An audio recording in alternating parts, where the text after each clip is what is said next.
Kieran, so basically Axel is a new organization in the LEC. How did you guys get in, and tell me everything? Yeah, I mean, crazy process for us. It was a no-brainer to apply, of course. I mean, Tier 1 League of Legends League, opening up, long-term partnership. You can build a business model for the long term. No-brainer.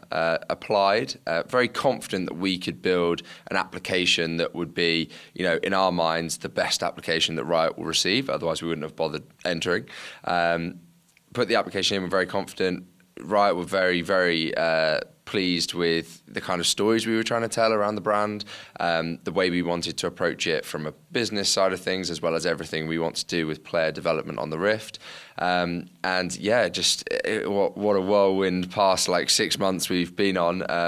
Have to still pinch myself every now and again and be like, we're here, it's happening. But yeah, no, grateful to be here, but feel that we deserve to be here. And yeah, awesome.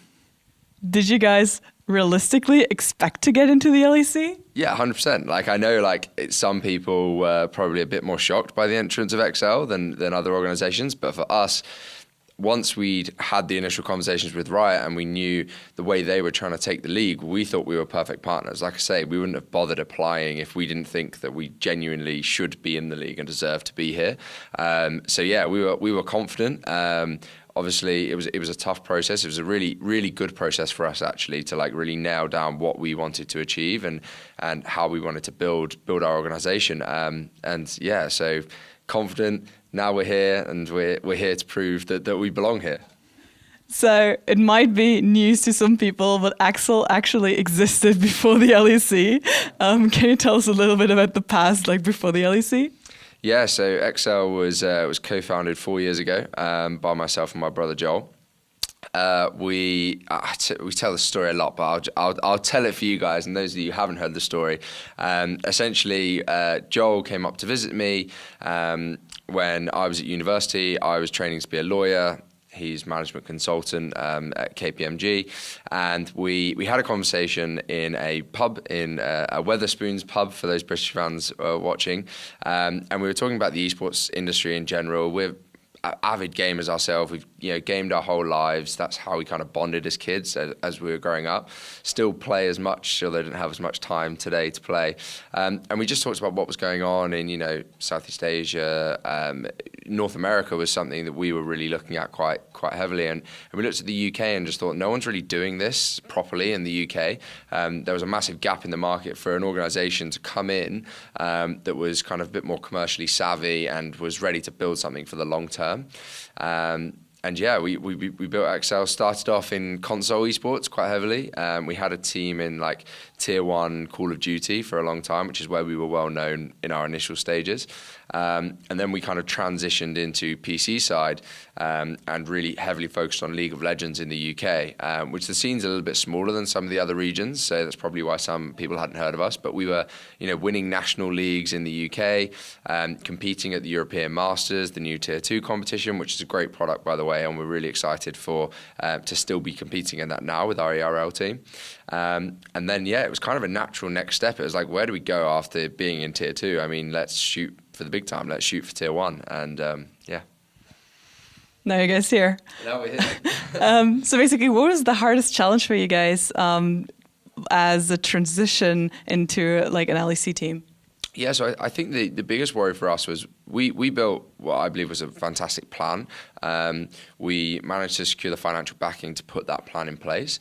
And then it was kind of a case of, right, we're actually here. Let's deliver on all of the promises we've made to the community, to Riot, to our players that we were signing. Now we've got to deliver on those promises.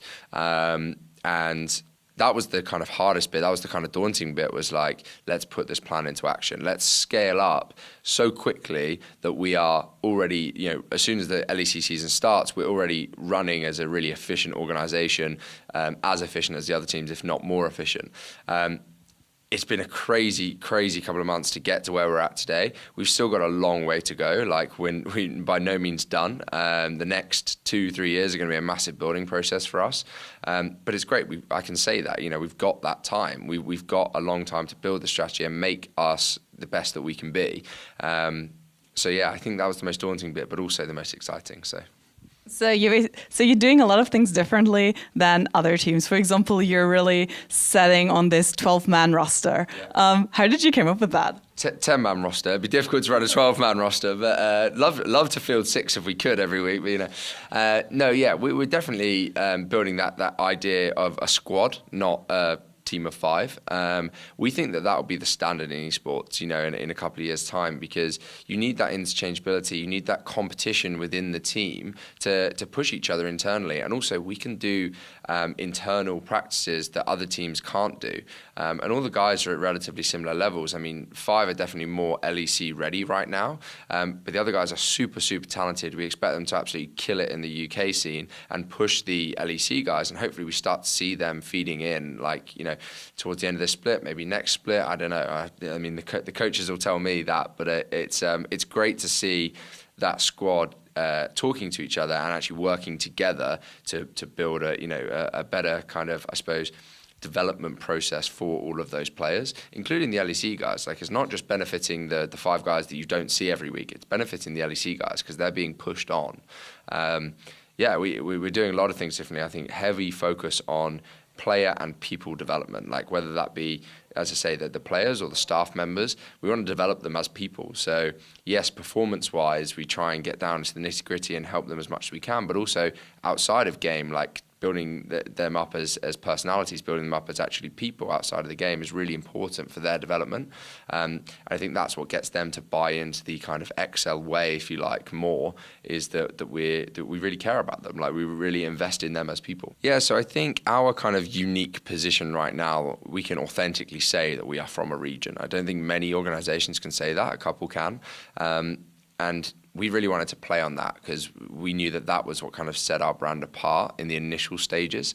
So it made sense to if we're going to be authentically from the UK, and that's the kind of flag that we're going to fly as much as possible, we need to be based there. We need to be interacting with the community there. We need to have a physical space that we can invite people to in the UK.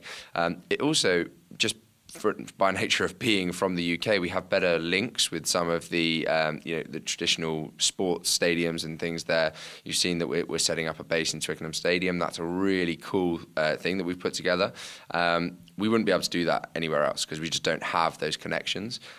So I think that was part of it, was that we could actually provide a better performance facility for our players. You also mentioned earlier that you're not done by any means. What are your guys' goals? I mean, we've got 2021 visions, 2022. I mean, there's a lot to say. I can't give you my full biz dev strategy right now. So I don't want to say the cliche, watch this space, but it is very much keep your eye on us. We're doing a lot of stuff. We will continue to do things differently. I'm so excited for what we've got to come. What are basically your goals for this split? So performance-wise on the Rift, it would be awesome to make playoffs. I mean, realistically, that's where we're trying to get to. We'd love to go on and compete at an international event this year, on one of the splits, but we know we're new to this. We've got a lot of building to do as a team. But yeah, how cool would it be if we come in and make playoffs first split? That's the goal. So.